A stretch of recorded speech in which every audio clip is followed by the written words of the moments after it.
Steve Hackett shares the odds of getting that call for an old-fashioned Genesis reunion. I'm John Bowden from rockhistorymusic.com.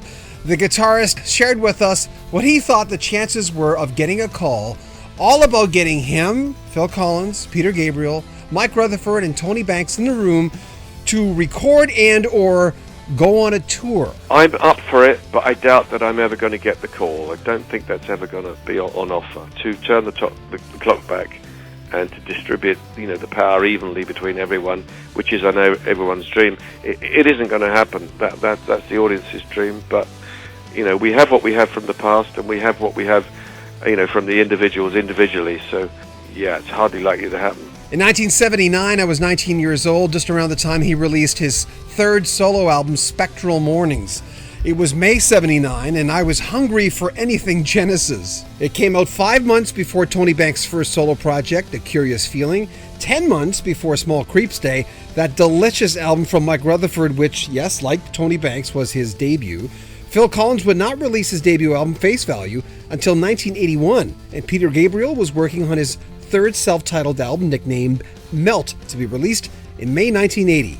Oh yes, and Genesis would release Duke in March of 1980. Because Hackett's Spectral Morning meant so much to me, I was curious what headspace he was in 1978-79 preparing for that album. Well, it was recorded in Holland. I'd recorded with Genesis in Holland with the Wind and Wuthering album, which has its 40th anniversary this year. And I'm playing a lot of that live.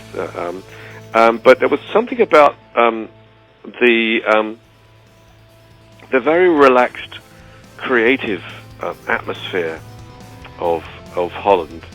Holland is very low key, and yet it's full of really sweet, extraordinary, sensitive people. And I recorded at Phonogram's headquarters. It's Hilversum, which is also where Hilversum was a dial on the radio. A very old station. So they had this complex and several studios within the complex. Luckily, we were in the really big one, and we just basically did most of it on very little sleep. The whole thing.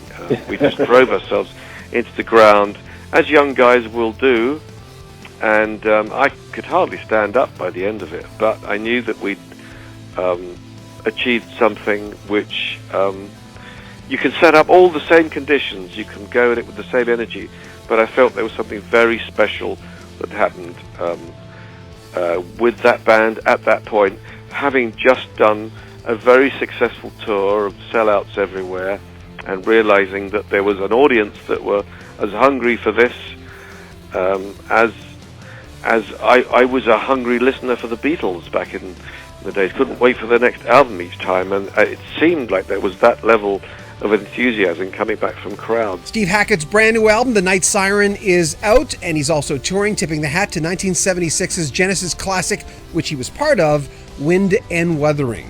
I'm John Bowden. Make sure you comment on our videos and subscribe to our channel and share our videos. We'll have links to our Facebook things down below as well.